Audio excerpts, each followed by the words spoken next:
और उस सरकार से लड़कर हमारी सरकार बनी है और आपके नेतृत्व में बनी। तब वातावरण ऐसा बना दिया गया था कि तो हम बोलते थे कि पक्का भाजपा की सरकार बनेगी, तो शायद हमारे लोग भी नहीं मानते थे। टीएस सिंहदेव भी स्नेह कर रहे हैं, ये हो क्या गया है? या तो ये छापे का डर है। मेडिकल कॉलेज भवन के लिए वो खुद पैसा नहीं दे पाए थे, हमारी सरकार ने वो दिया 109 करोड़ रुपए, तो स्वाभाविक है तारीफ तो करेंगे। कैंप में जाकर हमारे सुरक्षा बल के जवानों के साथ मैंने चाय पी। अंदरूनी इलाके में जाकर नक्सलियों से मुकाबला करना, नक्सलियों को समाप्त करना, ये कितना कठिन काम हमारे सुरक्षा बल के जवान कर रहे हैं। डिप्टी सीएम साहब के सामने एक बार आप लोगों को जोरदार ताली बजाना चाहिए। 220 से ज्यादा 2024 में नक्सली मारे गए हैं। नक्सल उन्मूलन कितना महत्वपूर्ण है, इसको आपके बारीकी से समझा है। मैं आपको बहुत बधाई दूंगा, आपको धन्यवाद दूंगा। 2026 को नक्सलवाद मुक्त करेंगे तो ये होकर रहेगा। भूपेश बघेल इन दिनों आपको बहुत प्रेम कर रहे हैं और वो किसी न किसी मुद्दे पर आपको, चाहे ओबीसी पॉलिटिक्स हो, चाहे कुछ भी हो, आपको बहुत घेर रहे हैं। ऐसा क्यों? देखिए, राज्य के 5 साल के मुख्यमंत्री रहे हैं और उस सरकार से लड़कर हमारी सरकार बनी है और आपके नेतृत्व में बनी। और दावा बड़े थे 75 पार, और तब वातावरण ऐसा बना दिया गया था कि तो हम बोलते थे कि पक्का भाजपा की सरकार बनेगी, तो शायद हमारे लोग भी नहीं मानते थे। और उस सरकार से डटकर मुकाबला किया हमने, डटकर मुकाबला किया। और मुझे लगता है कि कांग्रेस का कोई नेता बिल्कुल भी ये कल्पना नहीं कर सकता था कि उनकी सरकार रिपीट नहीं होगी। और सरकार चली गई, तो शायद ये हो सकता है, पर वो विपक्ष के नेता हैं, बड़े चेहरे हैं, और स्वाभाविक रूप से मुझे तो स्नेह करेंगे ही, स्नेह करना भी चाहिए।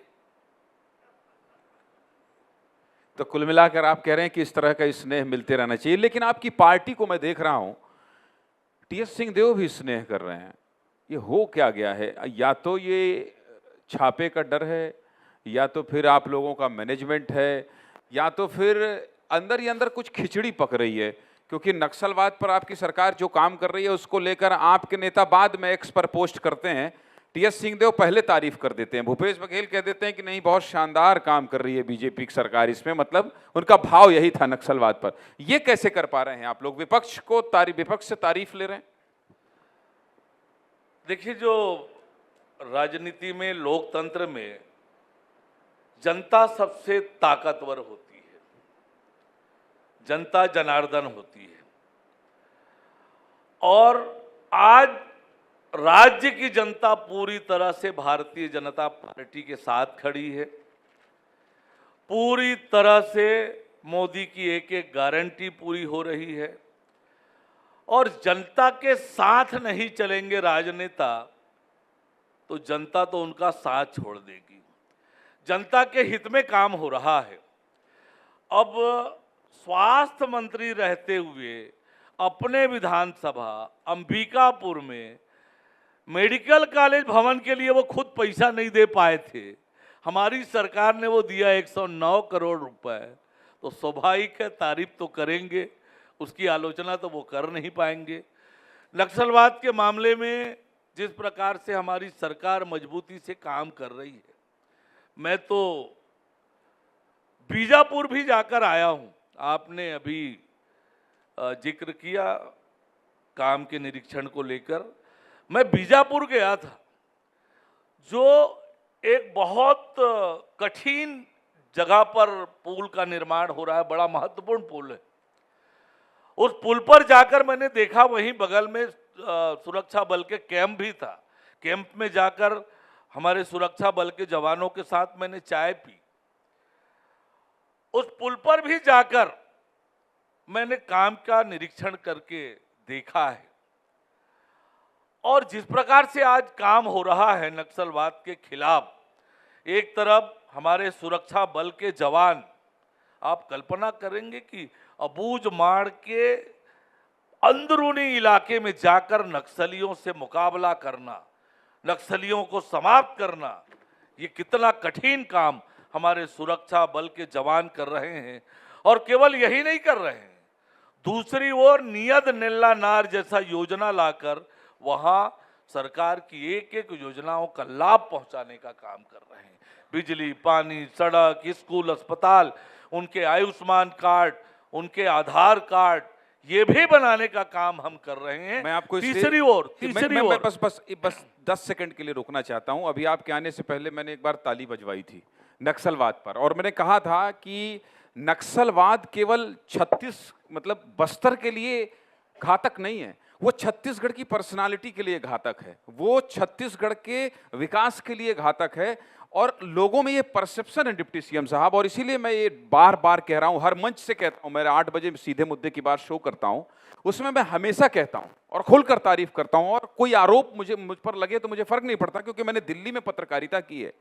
दिल्ली में मैं 2 साल रहा हूं। सारे बड़े एंकर यही पूछते हैं कि अगर एयरपोर्ट में उतरेंगे तो कुछ लफड़ा तो नहीं होगा। अटल भैया, आप भी जाते होंगे दिल्ली, आपको भी जो परसेप्शन है, तो इसलिए मुझे लगता है कि डिप्टी सीएम साहब के सामने एक बार आप लोगों को जोरदार ताली बजाना चाहिए। 220 से ज्यादा 2024 में नक्सली मारे गए हैं, और ये परसेप्शन बनाने का काम हमारा सबका है। हमको हर मंच से इस पर बात करना चाहिए कि नक्सलवाद खत्म हो रहा है। किसी देश के गृह मंत्री का ये बहुत बड़ा बयान होता है कि 26 में नक्सलवाद खत्म कर देंगे। बहुत सफलता मिल रही है। आगे आप लोगों की क्या योजना है नक्सलवाद को खत्म करने के लिए? केवल बंदूक से लड़ाई मुझे लगता है नहीं लड़ी जा सकती है। इसलिए बस्तर को आर्थिक रूप से समृद्ध करने के लिए, रोजगार मुहैया कराने के लिए किस तरह से आप लोगों की सरकार का प्लान है, ताकि जो सुन रहे हो, नक्सली भी सुन रहे हो, तो उनको लगे कि यार मुख्य धारा में ही चलो, नहीं तो गोली मार देंगे। आपने जो बात कही है, वास्तव में आपकी संवेदनशीलता का परिचायक है। छत्तीसगढ़ के विकास के लिए नक्सल उन्मूलन कितना महत्वपूर्ण है, इसको आपके बारीकी से समझा है। मैं आपको बहुत बधाई दूंगा, आपको धन्यवाद दूंगा कि वास्तव में दुनिया में छत्तीसगढ़ की जो प्रतिष्ठा बननी चाहिए, जो इमेज बननी चाहिए, कितना रीच स्टेट है। हिंदुस्तान के सभी राज्यों से ज्यादा क्षमता छत्तीसगढ़ की है, लेकिन नक्सलवाद के कारण छत्तीसगढ़ का जो जितना विकास होना चाहिए, जितना निवेश आना चाहिए, हमारा फॉरेन इन्वेस्टमेंट लगभग शून्य है।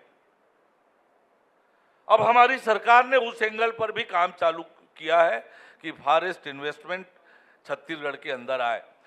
नक्सल उन्मूलन के लिए बस्तर में हमने एक जो बड़ा काम और किया है, एक तो हमारे सुरक्षा बल के जवान मजबूती से लड़ाई कर रहे हैं, दूसरा नियत नीला नार योजना लेकर आए हैं, तीसरा जो हमने अभी बस्तर ओलंपिक का आयोजन किया। जब हमने उसके खिलाड़ियों के लिए रजिस्ट्रेशन के लिए आग्रह किया, 1,60,000 नौजवानों ने उसके लिए अप्लाई किया। 1,60,000 नौजवान बस्तर के। और मजेदार बात तो ये है कि उसमें लगभग आधा लड़कियां थी। मैं स्वयं नारायणपुर गया था। नारायणपुर में हमने मल्लखंब की एकेडमी प्रारंभ की है। कभी अवसर लगे तो उस मल्लखंब की एकेडमी में जाकर देखिए। एशिया स्तर पर हमारे नारायणपुर के बच्चे अपना करतब दिखा रहे हैं, कला दिखा रहे हैं। आज जब इस तरह से हर मोर्चे पर हम बस्तर के लोगों की चिंता कर रहे हैं, हमारी बस्तर आदिवासी विकास प्राधिकरण की बैठक हमें करनी थी, हम चित्रकूट में जाकर बैठक किए। बस्तर कितना महत्वपूर्ण है छत्तीसगढ़ के लिए, कितनी क्षमताएं हैं बस्तर में, और ये आज इसलिए बस्तर से नक्सलवाद का उन्मूलन, और जो देश के प्रधानमंत्री जी का संकल्प है, देश के गृह मंत्री अमित शाह जी का जो संकल्प है कि 31 मार्च 2026 को नक्सलवाद मुक्त करेंगे, तो ये होकर रहेगा। और उस दिशा में हमारी सरकार लगातार और ठोस मजबूती से काम कर रही है।